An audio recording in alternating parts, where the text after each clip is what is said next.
Hello, everybody. It's your friendly digital technology librarian, Christy here. We've reached another Friday, so of course, I have another Film Rec Friday ready for everybody out there.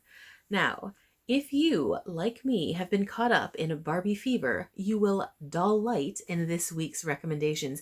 But even if you hated the movie or it just didn't resonate or you have no interest in seeing it, I definitely think you can enjoy these films. Okay, enough with the puns.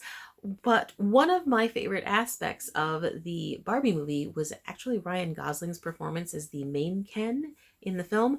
And that thoroughly surprised me because I have honestly never considered myself much of a Ryan Gosling fan. I'd seen a few of his other movies, of course. I thought he was a totally serviceable actor. It's not that I thought he was a bad actor or anything. He'd just never been one of those performers that I was always, ooh, he's going to be in this movie. We've got to go see it. Just wasn't, just not something that I was doing. I'd seen a lot of his big movies, like The Notebook. When it first came out, all of my friends wanted to see it. So we went. I am not the biggest Nicholas Sparks fan, so it just didn't really do anything for me. But that's still a couple of my close friends like go to happy cry movies. So I get the fervor around his work. It just wasn't something that was on my radar. But, you know, I did really enjoy the way he played the character in this film. So I thought this week, let's go back and look at his filmography and see what other gems might be in there. And I found quite a few. A couple I'd seen before, but really hadn't thought about in a long time. And on the rewatch, his performance really is very compelling. So yeah, as always, these recommendations are available entirely for free with the use of your Milan-Berlin library card. So without any further ado, let's get into the recs. Okay, my first recommendation is available to stream on both Hoopla and Canopy, and that is 2007's Lars and the Real Girl. I picked this movie in particular because I thought it was kind of perfect with the whole doll concept of Barbie. And in just a second, you'll understand why, if you don't already know about Lars and the Real Girl, why they kind of track together. But in this film, we are following Lars, played by Ryan Gosling. He's extremely shy. He lives in this very small town, and he is, in addition to being shy, quite isolated, and he suffers from a couple of different issues that stem from circumstances in his childhood and as he grew older. He lives on his recently deceased father's property along with his brother and sister-in-law, played by Paul Schneider and Emily Mortimer. They're actually really lovely. This is not one of those like siblings at war kind of films. No, like this is a family. They care about each other. They just are not great communicators a lot of times. And his sister-in-law is always trying to get him to come out of his shell. She wants him to be a part of the community. She wants to be a part of his life and for him to be a part of their lives. They're actually about to have a baby. So, she wants the uncle to be there and to be present and excited about things. And she keeps, kind of approaching and goading him into circumstances that he doesn't want to be part of. And so one day he just kind of announces that he's met someone. He met someone on the internet. She's really wonderful and she has all of these great characteristics. She's like a missionary and she just has all of these phenomenal things about her. And she comes to visit. He tells them and he wants them to meet her. So they do, only to discover that she is a life-size plastic woman. So a life-size Barbie doll, if you will. And of course, his brother and sister-in-law are like pretty horrified by this turn of events because what's wrong with Lars? I mean, clearly something's not right. So they go to the doctor to see if there might be any insights there. And the doctor, who is portrayed by Patricia Clarkson, who I absolutely adore, tells them that they should just sort of go along with this delusion it's clearly come into play for a reason, and it's only going to continue unless they get to the root of the issue. And the whole rest of the movie is about, you know, the couple, and then it grows to the rest of the community as well, trying to sort of interact with Lars alongside the girlfriend doll. And it's so you can see it's a bit of a strange one, but he just does such a good job with this incredibly vulnerable character. It could very easily be played as just like some sort of sad sack, or like over the top kind of,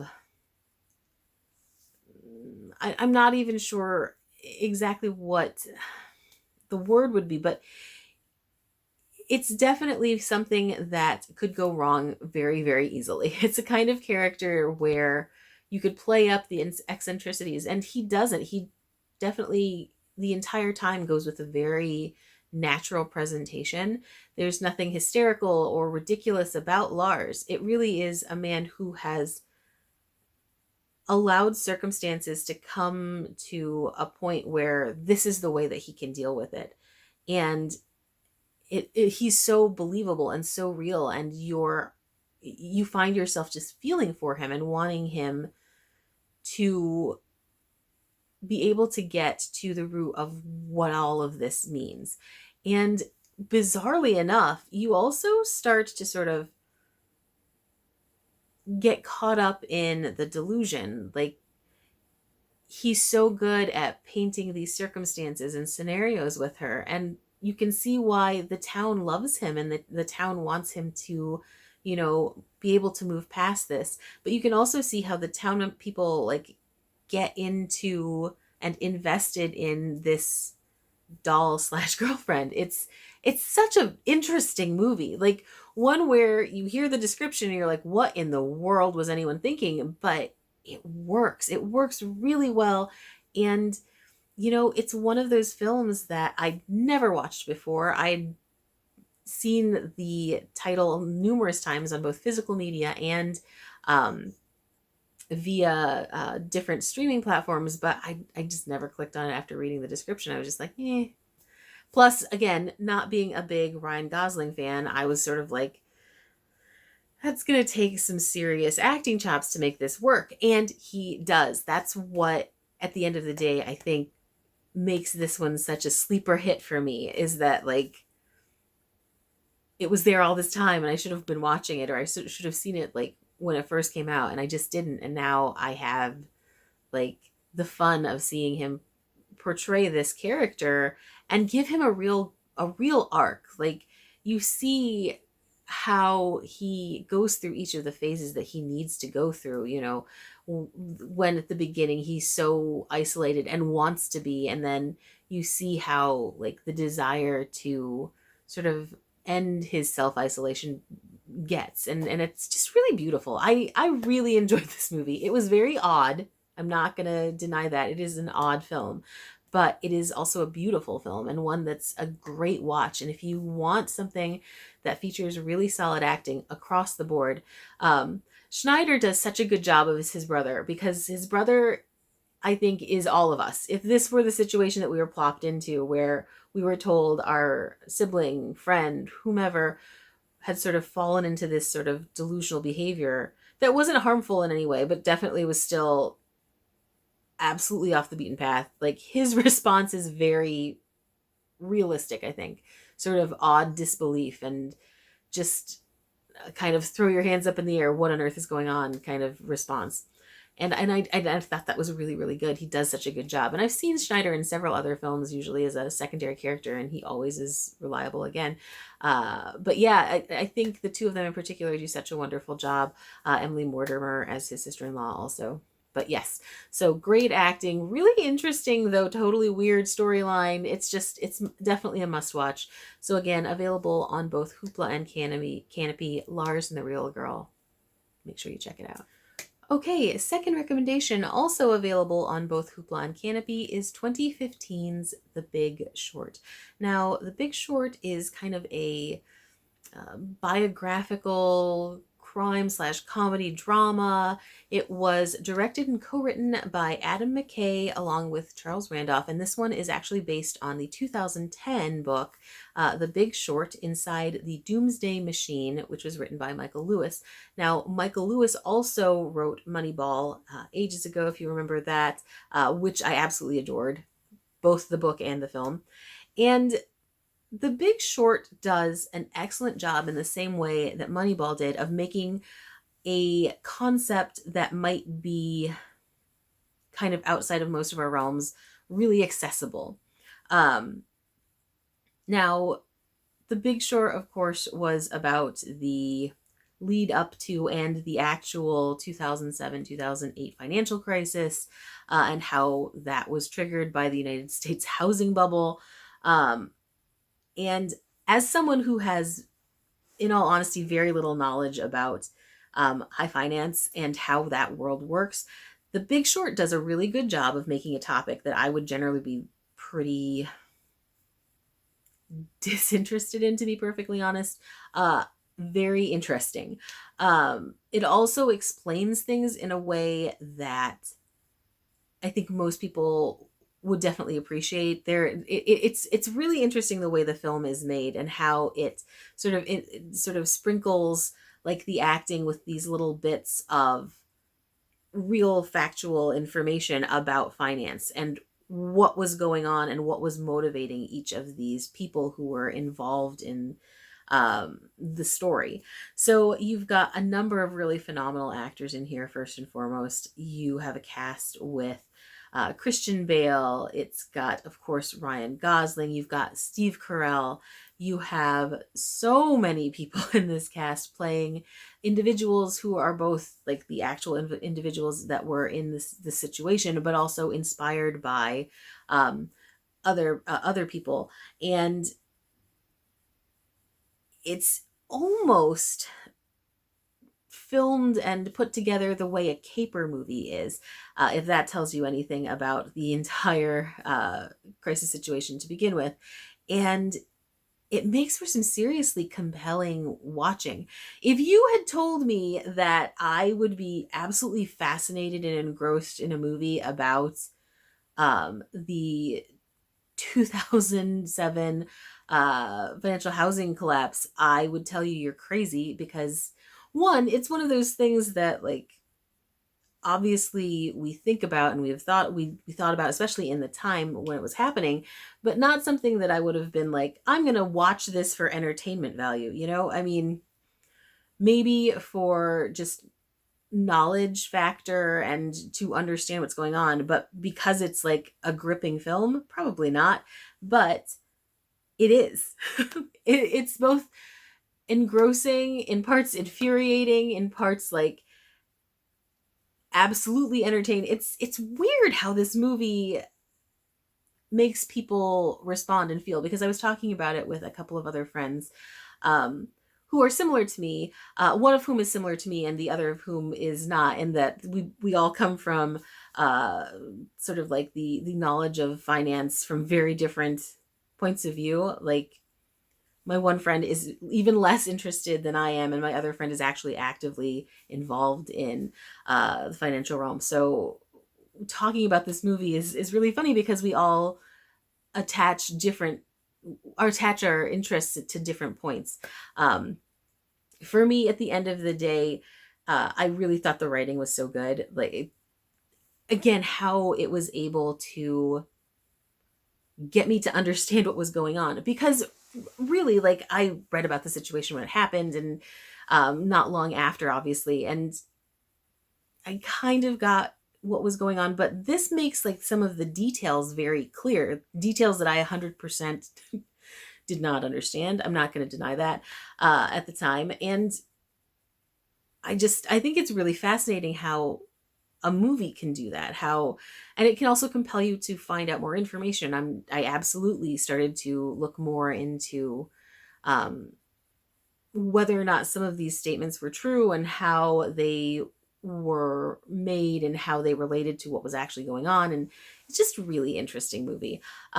Very well acted, remarkably well written, and then just a great movie to watch when you're looking for something that's actually really exciting to see happen and see as how it unfolds. And a lot of that, of course, has to do again with the performances from all of those actors who are stellar. Um, so yeah, this one's just one of those movies that I think you have to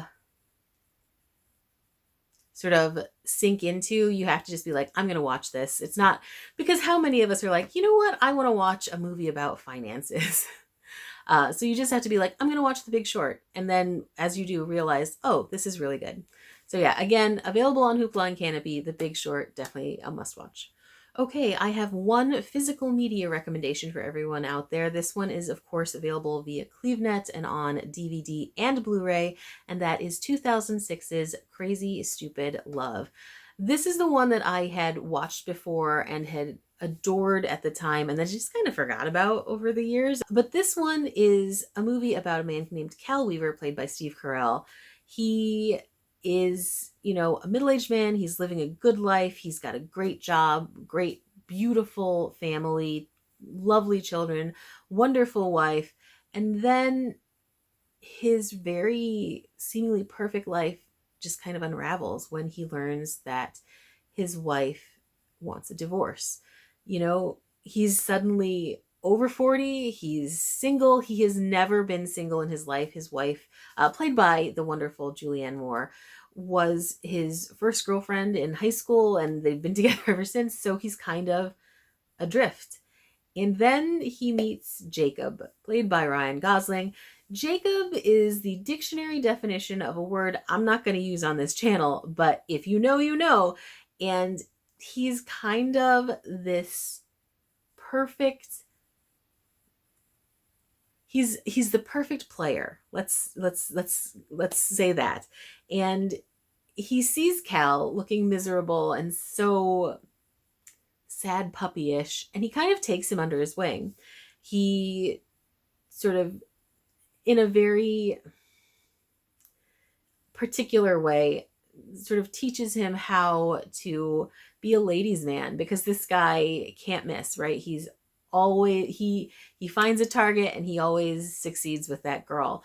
And he's sort of teaches Cal the ins and outs of being that guy. And he's very good at it. He is the worst kind of player, man. The guy you always tell your girls to look out for. And Cal manages to forge this friendship with him, even though Jacob is a total jerk to him sometimes. I mean, like, he's really mean to him. There are definitely moments when I'm listening to the dialogue and just being like, oh, why would you spend time with this person? But he manages to pull Cal out of this sort of like pool of misery he's in, and Cal like develops real confidence. He figures out who he is. Like, all of these questions that he should have been asking himself while he was growing up, and instead was being a father, a husband, he's asking now, and he's answering now. He's really figuring these things out, and it is honestly in part because of Jacob.